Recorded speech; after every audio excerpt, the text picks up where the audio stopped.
Hello everyone. आज हम इस वीडियो में देखेंगे कि 6 दिसंबर 2025 में आरआरबी ग्रुप डी में किस तरह के क्वेश्चंस पूछे गए, पूरे दिन का निचोड़ क्या रहा और इनमें से कुछ क्वेश्चंस ऐसे हैं जो आपके अपकमिंग एग्जाम्स में भी आने की पूरी संभावना है कि आपके ग्रुप डी के किसी भी शिफ्ट में इस तरह के क्वेश्चंस देखे जा सकते हैं। क्योंकि इनमें से कई ऐसे क्वेश्चंस हैं जो आरआरबी एनटीपीसी ग्रेजुएट लेवल और अंडर ग्रेजुएट में पूछे गए हैं। और आज जो क्वेश्चंस हम डिस्कस कर पा रहे हैं ये स्टूडेंट्स के द्वारा पूछा गया और स्टूडेंट्स ने ही बताया है कि इस तरह के क्वेश्चंस आए थे। हालांकि डाटा किसी को याद नहीं रहता, लेकिन टाइप इसी तरह के क्वेश्चंस आए थे। आप इस वीडियो को लास्ट तक देखें, आपको आने वाले एग्जाम में आपको जरूर हेल्प मिलेगी। इस तरह के क्वेश्चंस आपके एग्जाम में आ सकते हैं, इसलिए इस वीडियो को शुरू से लेकर लास्ट तक जरूर देखें। और चलिए शुरू करते हैं। हेलो एवरीवन, ये क्वेश्चन भी ग्रुप डी के एग्ज़ाम में आ रहा है। ये 4 दिसंबर के पेपर में आया था और भी शिफ्ट में देखे जा सकते हैं। आपके आने वाले शिफ्ट के लिए भी काफ़ी इंपॉर्टेंट है। अब ये क्वेश्चंस आप पहले रोक कर खुद से सॉल्व करें और फिर देखें क्या आपने यही अप्रोच लगाया था। क्योंकि ये क्वेश्चंस अगर कॉन्सेप्ट आपके क्लियर हैं तो बस 5 से 10 सेकेंड का क्वेश्चन ही है मात्र। इसमें बोला गया कि एक बिस्तर का अंकित मूल्य 517 रुपये है जो क्रय मूल्य से 30% अधिक है। यदि लाभ 2% है तो छूट प्रतिशत ज्ञात कीजिए। अब इसमें ये समझने वाली बात यह है कि आप इसको करते कैसे हैं, आपका अप्रोच क्या है। आप एक 517 देख कर कहीं आप इसका फिर 130 का वैल्यू 517 फिर जाके वहाँ से सीपी निकाल रहे हैं, फिर प्रॉफिट निकाल रहे हैं, मतलब कर रहे हैं। आप कहीं लंबे तरीके पे तो नहीं चले गए। क्योंकि आपको एक बात समझनी होगी कि 517 का कोई यूज यहाँ पे है ही नहीं। क्योंकि अगर आप समझें तो सीपी जो होता है, सीपी वो 100% होता है। अगर मैंने सीपी को 100 भी मान लिया तो क्रय मूल्य से सीपी से कितना ये बिस्तर का अंकित मूल्य 517 है जो क्रय मूल्य से 30% अधिक है। तो क्रय जो सीपी है यानी कि अंकित मूल्य, ये क्या है, क्रय मूल्य है। तो अंकित मूल्य क्या हो जाएगा, 30% अधिक अंकित मूल्य हो जाएगा 130। ठीक है। और बोला 2% का लाभ है, लाभ है तो एसपी वो कितने पे बेचेगा, जो 2% का लाभ होगा तो 102 रुपये में बेचेगा। यानी कि ये 100 रुपये में कोई चीज़ क्रय करके लाएगा, ये क्रय मूल्य है। अगर 100 रुपये में खरीद कर ला रहा है और उसको 2% का लाभ है तो बेचेगा इतने में, 102 में। और अगर 30% अधिक अंकित मूल्य है तो अंकित करेगा कितना, 130 में। अब यही बोल रहा है कि कितना परसेंट का डिस्काउंट, 130 से 102 डिस्काउंट कितना है, तो 28 डिस्काउंट है। और किस पे डिस्काउंट दिया गया है, अंकित मूल्य पे, तो 130। आई होप आपको समझ में आया होगा। अब यहाँ से आप निकालेंगे तो मैं कुछ नहीं करूँगा, मैं डिवाइड करूँगा। 13 दूनी 26, बच गया 2, 2 पर एक जीरो बनेगा तो 13 इक्यावन 13, बच गया कितना 7, 13 पचा 65। तो ये ऐसा आता हुआ आंसर दिख रहा है। तो आई होप आपको ये समझ में आया होगा कि इसमें 517 का कोई यूज नहीं है। क्योंकि अगर आप इसको यूज करेंगे तो काफ़ी कैलकुलेटिव हो जाएगा और फिर आप इसको सॉल्व शायद ना कर पाएँ। तो आपको अगर बेसिक अंडरस्टैंडिंग क्लियर है तो इस क्वेश्चन को करने के लिए मात्र इतना लिखना ही ज़रूरी था। ये सब तो मैंने समझाने के लिए आपको लिखा। यानी कि अगर 30% ज़्यादा तो 130, लाभ 2% का मिल रहा है तो 102 में बेच रहा होगा, तो कितना 28 डिफरेंस और वो 130 पे। और इतना सा सॉल्व अगर आप कर लेते तो आपका आंसर आ जाता। ठीक है, अगले क्वेश्चन पे चलते हैं। एक क्वेश्चन ये भी देखें आप, वरुण और आशीष मिलकर एक हॉल को 3 दिन में रंग सकते हैं। वरुण और आशीष जो है एक हॉल को मिलकर 3 दिन में रंग सकते हैं। ठीक है। और वरुण जो है अकेले इसको 7 दिन में रंग सकता है, 7 डेज में।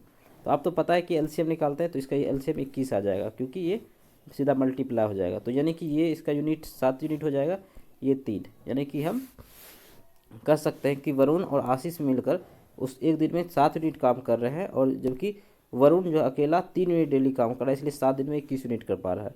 तो आशीष जो है ऐसे ऐसे 4 कितने दिन में करेगा, तो कितना माना था मैंने, 21। तो 21 गुना 4, ऐसे 4 को हॉल को करना है तो 4। और क्या पूछा, आशीष। तो वरुण अगर 3 यूनिट कर रहा है तो आशीष कितना कर रहा होगा, 7 में से 3 चला जाएगा तो 4। यानी कि 4 से अगर इसको हम डिवाइड करेंगे तो क्या आ जाएगा, 21 दिन आपका आंसर आ जाएगा और यही आपका आंसर होगा। इस तरह के क्वेश्चंस भी देखे जा रहे हैं। ठीक है, अगला क्वेश्चन देखते हैं। ये क्वेश्चन भी देखें, ये क्वेश्चन भी फ्रीक्वेंटली पूछा जा रहा है। ठीक है, इसमें कह रहा है कि दो समपूरक कोण का योग छोटे कोण से 28 अधिक है। तो छोटे कोण कितने डिग्री है, आपको ये समझना जरूरी है कि संपूरक कोण एक होता है पूरक कोण और एक होता है संपूरक कोण। संपूरक कोण जो होता है, दो कोण का योग अगर 180 डिग्री, मानकर चलते हैं पहला कोण x है दूसरा y है, अगर उसका योग 180 डिग्री है तो उसको संपूरक कोण बोलते हैं। x y का संपूरक है, y x का संपूरक है। ठीक है, जैसे मान के चले, मैं आपको समझाने के लिए लिख रहा हूँ, एक लाइन है, ये अगर x है तो ये 180 माइनस एक्स, ऐसा लिख सकते हैं। या इसको बोलेंगे y है तो ये टोटल यहाँ से यहाँ तक 180 डिग्री होगा, तब जाकर इसको बोलेंगे कि ये समपूरक कौन है। x भी समपूरक है, x का समपूरक क्या है, 180 माइनस एक्स। ठीक है, आई होप आपको समझ में आया होगा। अब क्या है दिया हुआ कि समपूरक कोण, दो समपूरक कोणों में से बड़ा कोण छोटे कोण से 28 अधिक, यानी कि हम कह सकते हैं कि x माइनस वाई कितना है, 28 है। तो आपने छोटा तो y को माना है, क्योंकि बड़ा x है तो y ये छोटा है। अब आपको निकालना क्या है, आपको निकालना है छोटा कोण, हमको y निकालना है। तो हम बोलेंगे कि इसमें से अगर हम x को काट दें तो y आ जाएगा, तो हम इसको माइनस कर देंगे, इसको प्लस कर देंगे, इसको माइनस कर देंगे। ये क्या किया मैंने, इसमें से इसको घटा लिया। ठीक है, अब ये इससे कट जाएगा तो 2y क्या हो जाएगा, 180 में से 28 घटाएंगे तो आ जाएगा आपका 152। ठीक है, अब इससे इसको घटाएंगे तो कितना हो जाएगा, 76, जो कि आपका ऑप्शन नंबर डी है। बस इतना सही आपको करना था। ठीक है, अगले क्वेश्चन पे चलते हैं। ये क्वेश्चन भी देखें, ये क्वेश्चन भी काफ़ी बेसिक है और ये क्वेश्चन भी हर एक शिफ्ट में आने की संभावना है और आ भी रहा है ये शिफ्ट में। ठीक है, बोला 30 विद्यार्थियों की कक्षा में 12 विद्यार्थियों का औसत 60 है, यानी कि 12 विद्यार्थी जो है, एक मिनट, 12 विद्यार्थियों का औसत 60 है और बाकी विद्यार्थी यानी कि 12 अगर इसमें है तो दूसरे में कितना है, 18 टोटल, तब तो 30 होगा। 12 का कितना है दिया हुआ है, 60 दिया हुआ है एवरेज, और बाकी का औसत इसका 62 है। आपसे पूछा कि आप बताइए ओवरऑल एवरेज होगा क्या, ये पूछा कि कक्षा का औसत क्या होगा। आप इसको कैसे करते हैं, ये कुछ बच्चे ऐसे होंगे जिस 12 को 60 से गुना करेंगे, 18 को 62 से गुना करेंगे, फिर उसको 30 से डिवाइड देंगे। लेकिन वो क्वेश्चन वैसा तरीका अगर आप रखते हैं तो आप जब 30 क्वेश्चन पर पहुँचेंगे तो आप काफ़ी थक जाएंगे और आपके पास टाइम बचेगा नहीं। इसलिए ज़रूरी है कि आप क्वेश्चन को शॉर्ट तरीके से करना सीखें। आप यहाँ से अगर सिंपल सा इसका एवरेज भी निकाल लें, वो रेशियो भी निकाल लें, 6 दूनी 12, 6 दिया 18। अब मैं मान के चलता हूँ अगर 60 ही एवरेज रहता तो इसको तो कोई प्रभाव नहीं पड़ता, लेकिन इस पर प्रभाव पड़ता है क्योंकि ये 2 ज़्यादा है। कितने लोगों पर, तो 3 लोगों पर, और टोटल लोग है कितना, 5। तो यही आपका आंसर हो जाएगा 60 प्लस 6/5, यानी कि ये यहाँ से हो जाएगा तो 61.2 आपका आंसर हो जाएगा। इसको आप सॉल्व करेंगे। मैंने किसे किया, इसको 2 से कर दिया, इसको 2 से कर दिया, तो ये 12 हो गया, 0.1 बैठाया मैंने, 61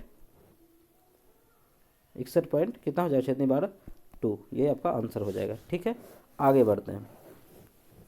इस तरह क्वेश्चंस भी आ रहे हैं, बस आपको ये समझना है कि आपको आपके तरीके अच्छे होने चाहिए।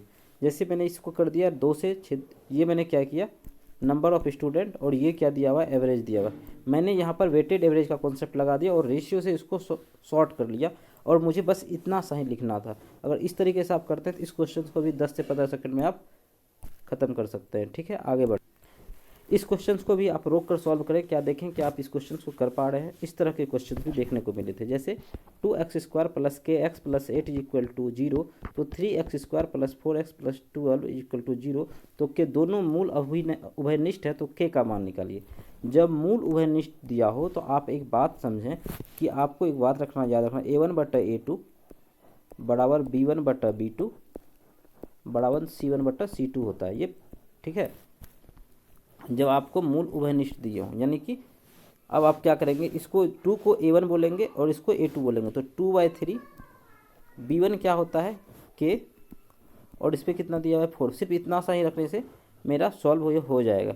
तो k का वैल्यू क्या आ जाएगा, ये 4 दूनी 8 और ये 3 से डिवाइड हो जाएगा, तो 8/3, और यही आपका क्या हो जाएगा, आंसर। ठीक है मेरे भाई, आगे बढ़ते हैं। इस तरह के क्वेश्चंस के लिए भी आप तैयार हैं कि अगर ये आ गया तो आपको ऐसा नहीं लगना चाहिए कि ये कैसा क्वेश्चन आ गया, क्योंकि इस तरह क्वेश्चंस आपके आरआरबी एनटीपीसी के अंडर ग्रेजुएट और ग्रेजुएट दोनों में देखा गया था। ठीक है, आगे बढ़ते हैं। इस तरह के क्वेश्चंस भी आ रहे हैं, तो इस तरह के क्वेश्चंस करने के लिए आपको कुछ नहीं, बेसिक आपका क्लियर होना चाहिए कि कैसे मल्टीप्लाई होता है अलजेब्रा का, किस तरह से अलजेब्रिक एक्सप्रेशन को लिखते हैं, कैसे सॉल्व करते हैं। आप जैसे देख पा रहे हैं क्या है ये, a - b का होल स्क्वायर, यहाँ a + b का होल स्क्वायर, बस यहाँ पे चेंज दिया हुआ है, तो हम इसको पूरा सॉल्व ही करना पड़ेगा। जब हम इसको सॉल्व करेंगे तो क्या होगा, 4x² प्लस ये क्या हो जाएगा 2x/, 5 दूनी 10 दूनी 20 -20 होगा, सॉरी -20 XY प्लस 25y²। इसको जब सॉल्व करेंगे इस वाले पार्ट को, तो ये क्या हो जाएगा 25x² plus 20xy plus 4y। अब जब इतना सा ही जब मैं सॉल्व करता हूँ तो मुझे ये पता चला 20xy से 20xy कट जाएगा, यानी कि ये कितना हो जाएगा 29x² प्लस 29y²। अब देखिए यहाँ से क्या दिख रहा है हमको, a plus B a minus B, ये दिख रहा है हमको। ठीक है, एक मिनट दोस्तों, a माइनस बी, ये क्या होता है a² माइनस b²। हमको यही चीज़ दिया हुआ है तो हम डायरेक्ट इसको कह सकते हैं कि ये ऐसा लिखा हुआ है 4² माइनस 25 का स्क्वायर। मैंने क्या किया कि इतना दो को यहाँ तक मैंने सॉल्व किया, उसके बाद फिर मैंने इसको लिख दिया। तो ये क्या हो जाएगा 29 4 34 33 x² प्लस 29 में से 5 चला जाएगा तो 4y²। तो 33 प्लस 4y², ये आपका आंसर हो जाएगा। आई होप आपको समझ में आ रहा होगा। यहाँ पर आपको एक चीज़ और समझनी है कि अगर ये इस तरह से दिया होता है 3x प्लस 2y और 5x प्लस 3y, इस तरह से दिया होता तो आप इसको सॉल्व कैसे करते, एक बार इसको इससे गुना करते 5x², फिर एक बार इसको इससे गुना करते प्लस 10xy, प्लस फिर इसको एक बार इससे गुना करते 9xy, और फिर एक बार इससे करते 6y²। यानी कि इस तरह से अगर लिखा हो a plus B and b plus C, तो आपको याद रखना पहले b को पकड़ना है, इससे मल्टीप्लाई करना है, फिर इससे मल्टीप्लाई करना है, c को इससे मल्टीप्लाई करना है, फिर b को इससे मल्टीप्लाई करना है, c को इससे मल्टीप्लाई करना है। यानी कि एक एक यूनिट को दोनों से मल्टीप्लाई, पहले इसको पकड़ना इससे इससे, फिर इसको इससे इससे। ठीक है, आई होप आपको समझ में आया होगा। आगे बढ़ते हैं। ये क्वेश्चंस भी हर शिफ्ट में पूछा जा रहा है। इसमें क्या है कि एक आदमी 7 घंटे में 519 किलोमीटर की दूरी तय करनी है। एक आदमी है जिसको 7 घंटे में 519 किलोमीटर की दूरी तय करनी है। यह यदि वह अपनी दूरी का 2/3 5/7 समय में तय करता है, तो शेष दूरी तय करने में किसी गति क्या होनी चाहिए। वह अपनी दूरी का 2/3 तो वो तय कर चुका है, तो बचा कितना होगा। तो मैं बोलूँगा 519 का 2/3 खत्म हो गया तो 1/3 ही बचा होगा। और बोला समय कितना बचा होगा, हमको टोटल स्पीड निकालना है, तो डिस्टेंस अपॉन टाइम, टाइम कितना बचा 7, और जो कि 5/7 समय में करता है तो 2/7 समय ही बचा होगा। यहाँ फ्रैक्शन का खेल है, आपको समझना होगा कि जैसे कि 2/3 दूरी तय अपनी 2/3 दूरी तुमने तय कर ली, तो बचा कितना होगा, ये होता है टोटल। और ये जो बोल रहा है उसके बारे में, अगर 3 में से 2 यूनिट काम हो चुका है तो आप बताओगे कि 1 यूनिट बचा होगा, इसमें से इसको माइनस कर देते हैं, और ये आपका फ्रैक्शन इस तरह से ही काम करता है। ठीक है मेरे भाई, आपको आई होप समझ में आया होगा। तो इसको आप सॉल्व कर लेंगे, इससे ज़्यादा कुछ लिखने की आवश्यकता नहीं है।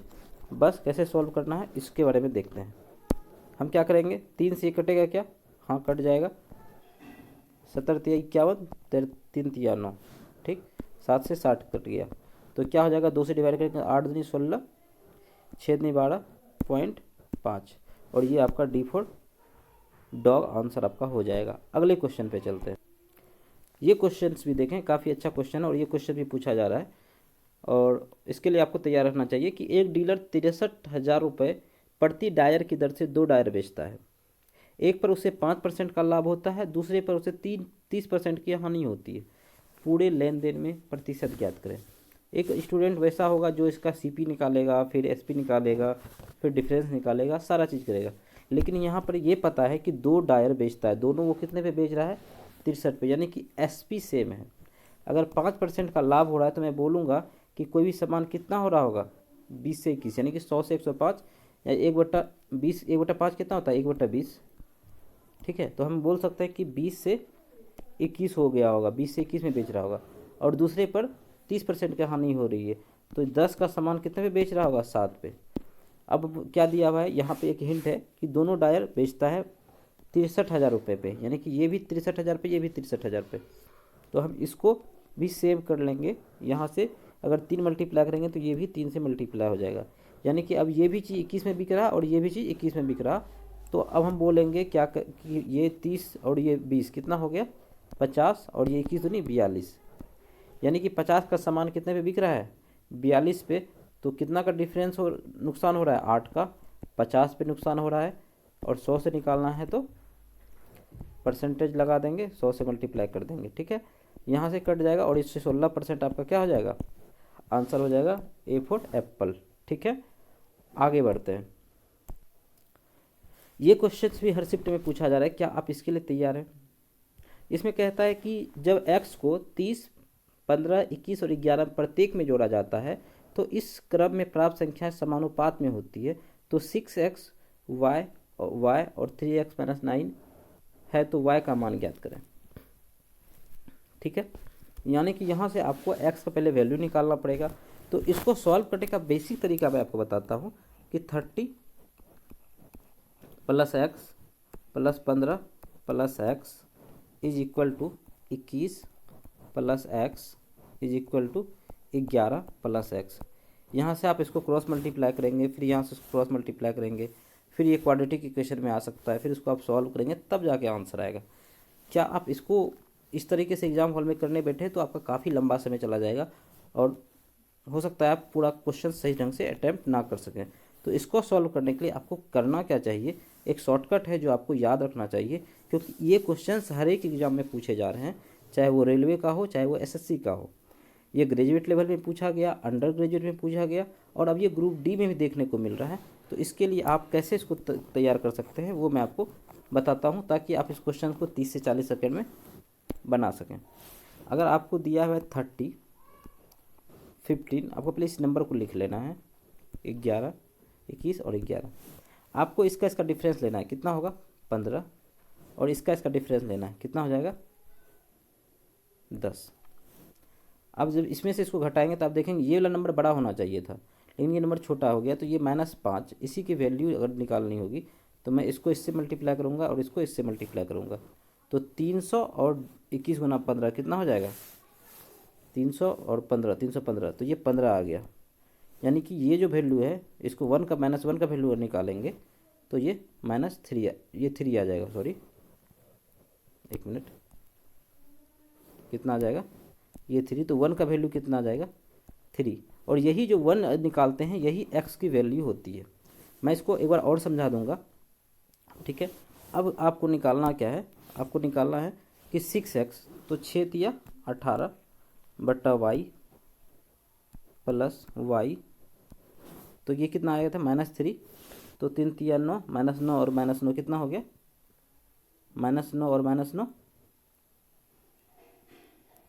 सॉरी 3 तिया 9, -9 -18, तो y इक्वल टू -18, ये स्क्वायर होगा तो -18 गुना 18, चूँकि ये माइनस में ही है तो आंसर इसका प्लस में आ जाएगा, और ये 18 आपका रूट के अंदर बाहर आंसर हो जाएगा। ठीक है, आई होप आपको समझ में आया होगा। मैं फिर से समझा देता हूँ आपको।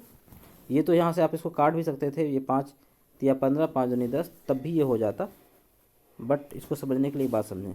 अगर 3 नंबर दिया हो A, B, C and D, बोले कि इसमें तीनों में कोई एक खास संख्या जोड़ रहे हैं या घटा रहे हैं, तो आपको इसका डिफरेंस लेना होता है A - B, ये C - D। अब जो ये वाला टर्म है और ये वाला टर्म जो अगर आएगा तो ये वाला टर्म C से गुना होता है और ये वाला टर्म इससे गुना होता है। इसका जो डिफरेंस आता है उसको यहाँ लिखते हैं, और ई दोनों को गुना करने के बाद जो डिफरेंस आता है उसको यहाँ लिखते हैं, और फिर एक की वैल्यू निकाल लेते हैं, वही x का वैल्यू होता है। इसको आप 2 बार 4 बार प्रैक्टिस करेंगे, आपको ये याद हो जाएगा, और तब अगर क्वेश्चन आएगा तो आप इसको काफ़ी कम समय में कर पाएंगे। ठीक है, अगला क्वेश्चन है, 2 संख्याओं का अनुपात 5:3 है और उनके एलसीएम एचसीएफ का गुणनफल 135 है, तो एलसीएम और एचसीएफ के व्युत्क्रमों का योग ज्ञात कीजिए। व्युत्क्रम मतलब क्या होता है, व्युत्क्रम मतलब होता है मेरे भाई उल्टा, यानी कि 1/LCM बटा 1/HCF आपको निकालना है, ये आपसे पूछा गया है। तो इसको हम क्या करेंगे, एलसीएम और एचसीएफ दोनों का एलसीएम लेंगे, मतलब तो क्या होगा एलसीएम इंटू एचसीएफ, और ये एचसीएफ प्लस एलसीएम। मान के चलते हैं ये कोई भी मान के चलते हैं कि कोई भी चीज़ थी ये, तो इस दोनों का एलसीएम अगर हम लेंगे तो एलसीएम गुना एचसीएफ होगा, और जब इस चीज़ को डिवाइड करेंगे तो एलसीएम से एलसीएम कट जाएगा, एचसीएफ ये आ जाएगा। ये अब बस बेसिक चीज़ें आप, आई होप आपको समझ में आया होगा। यानी कि हमारे जीवन का उद्देश्य सिर्फ इतना निकालना है।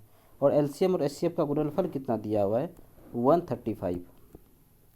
यानी कि आपको पता है कि 135 नीचे आएगा, तो क्या 135 में 61 दिख रहा है, तो नहीं।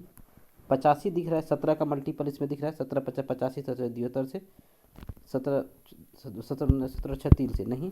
73 भी नहीं दिख रहा। 45 इसमें दिख रहा है कि 45 तिया 135 होता है। तो आंसर इतना सही हो जाता है। लेकिन आपको और सॉल्व करने की ज़रूरत है कि कैसे एचसीएफ और एलसीएम आप निकाल सकते हैं। क्योंकि आपको एचसीएफ और एलसीएम का गुणनफल दिया है, तो आप क्या करेंगे, मान के चलना संख्या क्या होगा, 5x और 3x।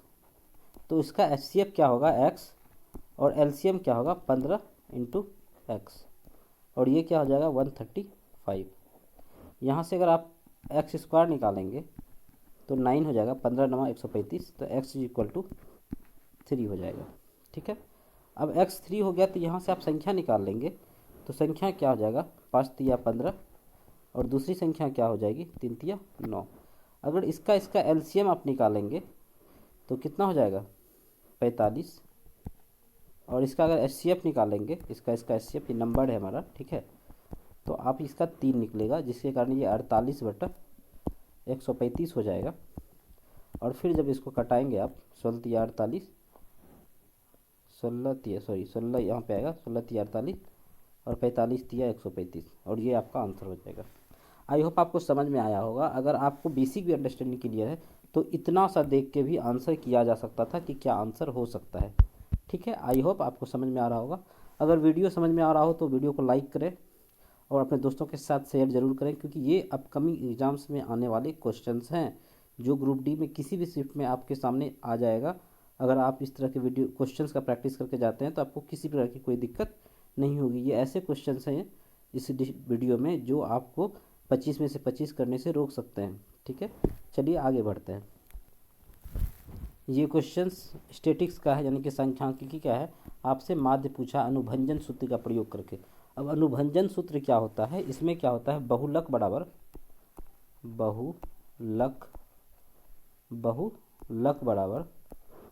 3 गुना माध्य का माइनस 2 माध्य। ठीक, ये होता है अनुभंजन सूत्र।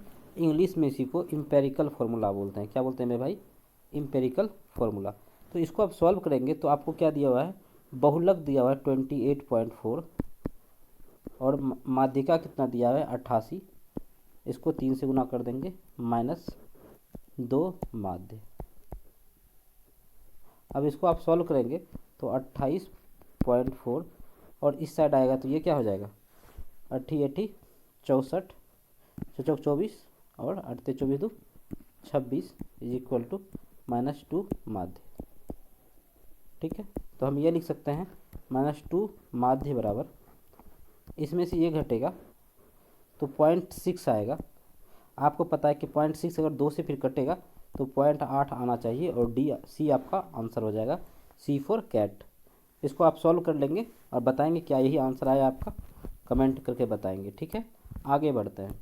ये क्वेश्चंस भी देखें, ये क्वेश्चंस भी आ रहा है हर एक एग्जाम में कि 260 x और 338 के बीच मध्य समानुपाती है, तो x का मान निकालिए। यदि 260 जो है x और 338 का मध्य समानुपाती है, जो मीन प्रपोर्शन बोलते हैं इसको, मध्य समानुपाती को इंग्लिश में क्या बोलते हैं, मीन प्रपोर्शन। और ये जब निकलता है, ये निकलता है first number into second number. ठीक है, आपको ये दिया हुआ कितना है 260, और आपको निकालना किसका है, x गुना 338। ठीक है, अब इसको आप कैसे सॉल्व करते हैं ये आपके ऊपर डिपेंड करता है मेरे भाई। 260 को 260 ही रहने दीजिए। ये कुछ पता चल रहा है क्या होगा, इसको और क्या लिख सकते हैं, 1 1 नहीं, एक मिनट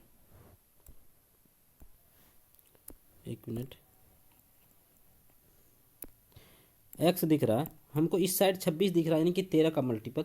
तो क्या यह 13 का मल्टीपल है? ऐसा करने की कोशिश करते हैं। तो क्या होगा, 13 दूनी 26, 13 छक्का 78, और 13 से किए तो 13। अब यहाँ पे भी 13 है, यहाँ पर भी 13 है, तो यहाँ से क्या आ जाएगा, एक 13 कॉमन आ जाएगा, और ये क्या बच जाएगा, एक्स इंटू 2। ठीक है, 2 13 में से एक 13 बाहर आ जाएगा, और ये 260 दिया हुआ है। 13 से 13 कट जाएगा 20, और चूंकि ये एक्स स्क्वायर है तो ये 4, अगर दोनों साइड स्क्वायर करेंगे तो रूट कट जाएगा, जिसके कारण ये 400 हो जाएगा, इज इक्वल टू 2x हो जाएगा, और x इज इक्वल टू आपका क्या हो जाएगा, 200 आंसर हो जाएगा। आई होप आपको समझ में आया होगा। ठीक है, आगे बढ़ते हैं। अगला क्वेश्चन है कि सलील के वेतन में 15% की कमी की गई और बाद में 10% की वृद्धि की गई, उसका अंतिम वेतन उसके प्रारंभिक वेतन से कितना प्रतिशत कम था। आपको जब ये बात पता है कि जब परसेंटेज लगातार चेंज हो रहा, पहले या तो घट रहा हो बढ़ रहा हो, तो इस सिचुएशन में केस लगता है सक्सेसिव का, और जिसका फॉर्मूला होता है a plus B plus A into B बटा 100। दो बार अगर परसेंटेज चेंज अगर निकालना हो सक्सेसिव का, ये फॉर्मूला होता है। ठीक, अब यहाँ पर रखेंगे हम लोग a की जगह क्या है, -15, क्योंकि 15 कमी कर दी गई है, प्लस 10 की वृद्धि तो प्लस 10, प्लस -15 गुना 10 बटा 100। यहाँ से आप निकालेंगे तो ये क्या हो जाएगा, -5, ये प्लस माइनस माइनस, ये 0 से 0 कट जाएगा, 1.5 आ जाएगा, और माइनस माइनस दोनों माइनस हो जाएगा, और दोनों ऐड होकर कितना हो जाएगा, 6.5। ये 6.5 ये बताता है कि तुलना में कमी आई, कितना कमी आई, -6.5 का, इसलिए ए फॉर एप्पल आपका आंसर हो जाएगा। ठीक है, अगले क्वेश्चन पे चलते हैं। अगला क्वेश्चन है कि एक विक्रेता 7 नींबू 1 रुपये में खरीदे और 75% लाभ प्राप्त करने के लिए से 1 रुपये में कितने नींबू बेचने होंगे। तो आपको ये पता है कि 1 रुपये में अगर कोई चीज़ हम खरीद के लाएँ और हमको 75% का लाभ चाहिए, तो हमको वो चीज़ बेचनी कितने में होगी, 1.75 रुपीज़ में, यानी कि 100 पैसा का 1 रुपये का अगर 75% निकालेंगे तो 1.5 आएगा, और यही हमारा SP होगा। ठीक है, 1.75 रुपीज़ में अगर हम कोई चीज़ बेचेंगे तभी हमको 75% का लाभ होगा, अगर हमने 1 रुपये में खरीद के लाया है। तो ये एक बेसिक बात है जो आपको समझ में आनी चाहिए। ठीक है, अगला बोलता है कि इतने रुपये में 7 बेचेंगे, ये क्या होगा, 1 रुपये में खरीद के लाया, अगर आपको 75% का लॉग प्रॉफिट चाहिए तो आपको 1.75 रुपीज़ में बेचना होगा, इसलिए 1 रुपये में कितने बेचने होंगे उसको, तो 7/1.75 इंटू 100। इससे ज़्यादा और कुछ करने की, यहाँ से हटेगा और यहाँ 100 आ जाएगा, 25 7 175, 25 चौका 100, 7 से 7 कट जाएगा, 4 आपका आंसर हो जाएगा। और ये द बेस्ट तरीका है इस तरह के क्वेश्चंस को करने का, तो आप C फॉर कैट आंसर लगा देंगे। ठीक है मेरे भाई, चलते हैं अगले क्वेश्चन पे। ये क्वेश्चंस भी देखें, ये क्वेश्चंस भी ऐसा क्वेश्चन है जो कि काफ़ी अच्छे लेवल का है, और ये ऐसे क्वेश्चंस हैं जो काफ़ी कम बच्चे कर पाते हैं। इसमें बोला गया कि एक चतुर्भुज है ABCD, ये किसी तरह का चतुर्भुज है, कैसा है पता नहीं हमें, ABCD, सॉरी C को हमें, क्योंकि आपको एक बात पता होनी चाहिए कि जब भी हम लोग लिखते हैं तो कंजुगेटिव में लिखते हैं, ABCD, तो यहाँ पे हम मान के चलते हैं B लिखते हैं, यहाँ C लिखेंगे तब यहाँ D लिखेंगे। ऐसा नहीं कि A यहाँ लिख दिए, C यहाँ लिख दिए, D यहाँ लिख दिए, B यहाँ लिख दिए, ऐसा नहीं होता है, सीक्वेंस में लिखना होता है। AB 17 दिया हुआ है, BC 8 दिया हुआ है, CD 9 दिया हुआ है, और AD 12 दिया हुआ है। आपको कुछ समझ में आ रहा है बात को, कि ऐसा कैसे हो सकता है कि इतना छोटा, ये छोटा लाइन 17 हो जाए, तो पिक्चर ये गलत बन गया हमारा। और जैसे ही 17 8 दिखता है तो हमारे दिमाग में एक बात चलती है, 8 15 17 एक ट्रिपलेट होता है, तो यानी कि कहीं ऐसा तो नहीं कि ये ट्रिपलेट पे दिया गया है और उसी के अकॉर्डिंग ये क्वेश्चन हमसे पूछा है, क्योंकि ये दिया ही नहीं है कि चतुर्भुज है कैसा, इसलिए इसमें जो क्वेश्चंस में फिगर ड्रॉ करना होगा वो अपने मन से करना होगा मेरे भाई, तभी जाकर आप इसका क्वेश्चन का आंसर निकाल पाएंगे, अदरवाइज आप करते रह जाएंगे, ये क्वेश्चन आपसे बनेगा नहीं। काफ़ी अच्छा क्वेश्चन है जो आपके शिफ्ट में आ सकता है, इसलिए देखते हैं इस क्वेश्चन को। ठीक है, इसको बहुत तेज़ी से मिटाते हैं ऐसे करके, और देखिए बोला कि हम AB 17 है, तो हम ऐसा मान के चलते हैं, इस तरीके से बनाते हैं पिक्चर, AB ये 17 मैंने इसको लिख दिया, और ए बी, उसके बाद सी, सी कहाँ पे रखूँ, तो हमें पता है कि ये बी सी, ये सी यहाँ पे लिखाएगा, ये 8 होगा, ये 15 हो जाएगा अपने मन से, ठीक है। ए सी 15, 8 15 17 दिख गया, और यही चीज़ दिया हुआ भी है 8 15 17। ए डी कितना दिया हुआ है 12, ए डी, डी कहाँ पे आएगा अब ये दिखाओ आप, ए डी, तो क्या यहाँ पे भी वो ट्रिपलेट्स वाला चीज़ लग रहा है, 4 तिया 12, 3 5 15।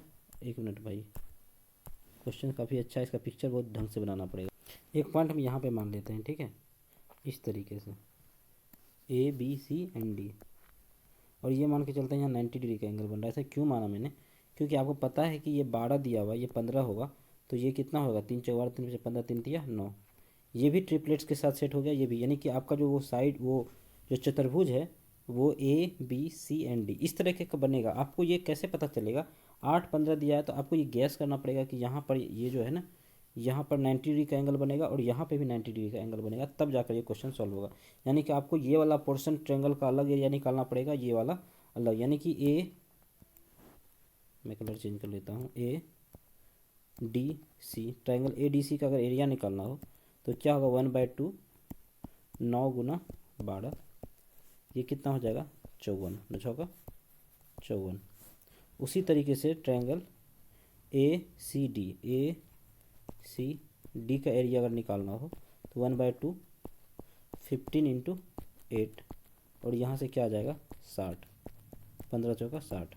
अब चूंकि पूरे का पूछा गया है तो हमको दोनों को जोड़ना होगा, तो triangle A D C plus triangle A D C और ए बी सी है ये, sorry A B C plus A B C, 54 और 60 कितना हो जाएगा 114, और यही आपका आंसर हो जाएगा। काफ़ी अच्छा क्वेश्चन था, क्योंकि इसमें पिक्चर दिया नहीं था, आपको खुद सोचना था कि किस तरीके से बनेगा, कैसे ट्रिपलेट्स इसमें सेट हो रहे हैं, इसलिए आपको ट्रिपलेट्स का नॉलेज भी होना चाहिए, जो आप किसी न किसी टीचर से आपने अगर अभी तक तैयारी की होगी तो आपको पता होगा कि ट्रिपलेट्स होता है 8 15 17, 9 15, 9 12 15, ठीक है। उससे आपको पता करना था कि ये हाइपोटेन्यूस हो जाएगा, फिर से यहाँ पे एक 90 डिग्री का एंगल बनेगा, और तब जाकर ये सॉल्व होगा। ये आपको दिख नहीं रहा होगा 90 डिग्री का एंगल, बट कुछ इसी तरह का इमेज बनेगा, तब जाकर ये क्वेश्चन सॉल्व हो पाएगा, ठीक है मेरे भाई। आगे बढ़ते हैं, इस क्वेश्चन को आप खुद से एक बार अटेम्प्ट करके देखना क्या ये क्वेश्चन आपसे हुआ, तब आपको समझ में आएगा क्वेश्चन कितना डीप पूछा गया है। एक आसान क्वेश्चन भी है कि पहली 14 पूर्ण संख्याओं का औसत क्या है। आपको पता है कि पूर्ण संख्या, जिसको इंग्लिश में होल नंबर बोलते हैं, क्या बोलते हैं होल नंबर, वो बेसिकली 0 से शुरू होता है। तो यानी कि 0 से 14, 14 पहली 14 पूर्ण संख्या, यानी कि संख्या 0 से अगर स्टार्ट हुआ हो तो 1 2 3 इस तरीके से चलकर 13 तक ही होगा, क्योंकि पहला नंबर 0 काउंट हो जाएगा। ठीक, आपसे पूछा इसका एवरेज।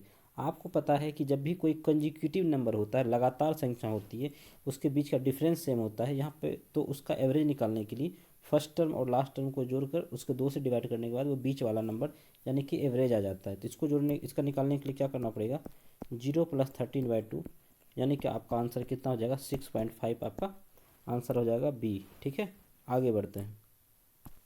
अगेन एक बहुत अच्छा क्वेश्चन है। इस क्वेश्चन में बोला गया है कि निश्चित धनराशि पर 16% वार्षिक ब्याज की दर से 2 वर्ष के लिए चक्रवृद्धि ब्याज और साधारण ब्याज के बीच का अंतर 797 है, तो धनराशि ज्ञात कीजिए।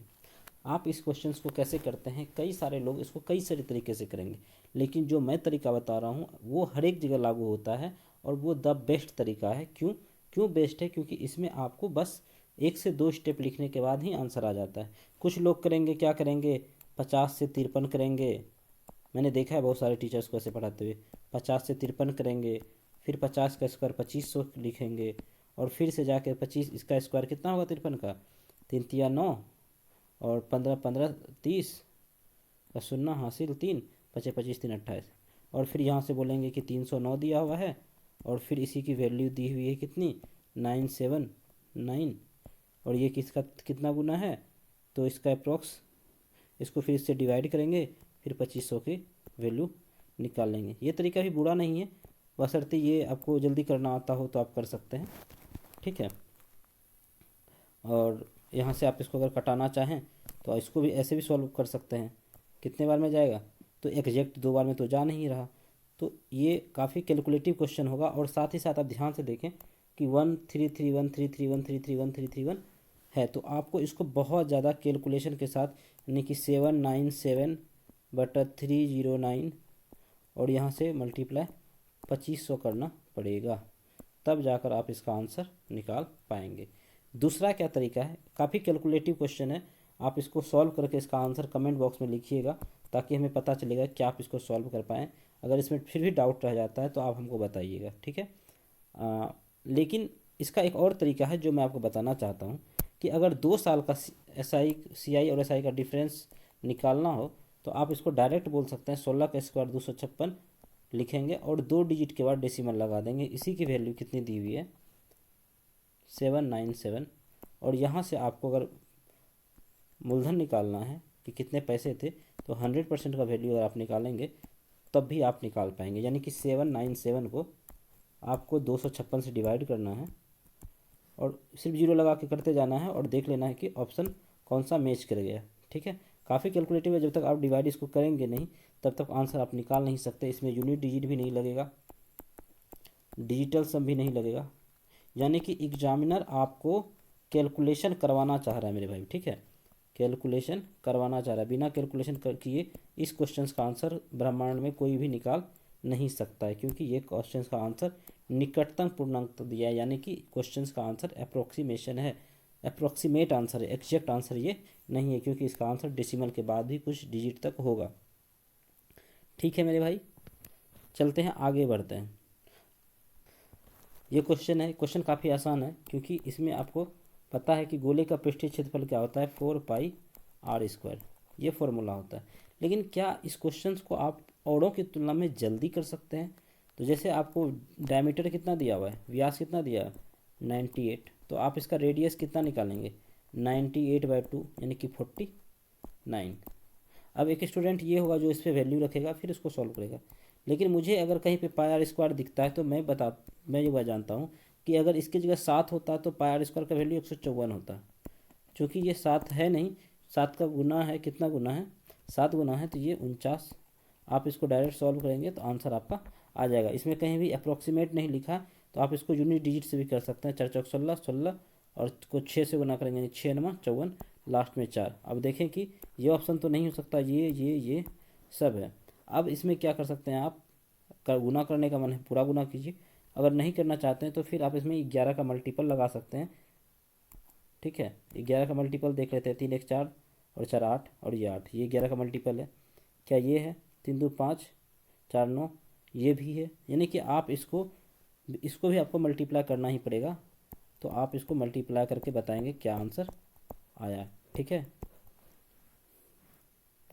आगे बढ़ते हैं।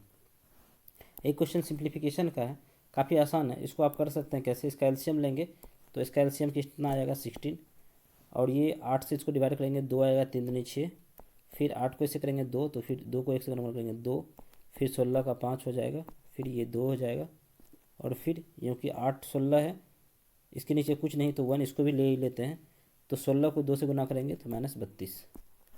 अब क्या हो जाएगा, 6 2 8 2 10 5 15, 15 प्लस में और -32, तो कितना हो जाएगा, 15 में से घटाएंगे 32 में से, तो आई थिंक 17 आएगा, 17/16।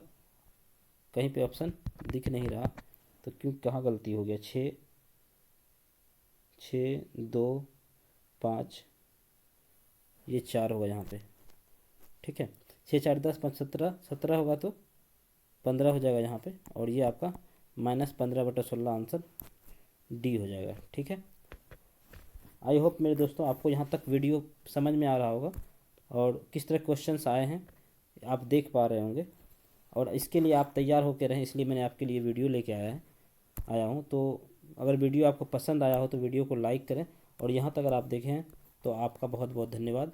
Thank you so much, video को thank you so much. Video को लाइक करें, अपने दोस्तों के साथ शेयर ज़रूर करें, ठीक है। मिलते हैं अगले किसी वीडियो में, जिसमें मैं आपको कुछ अच्छे तरीके सिखा रहा हूँ।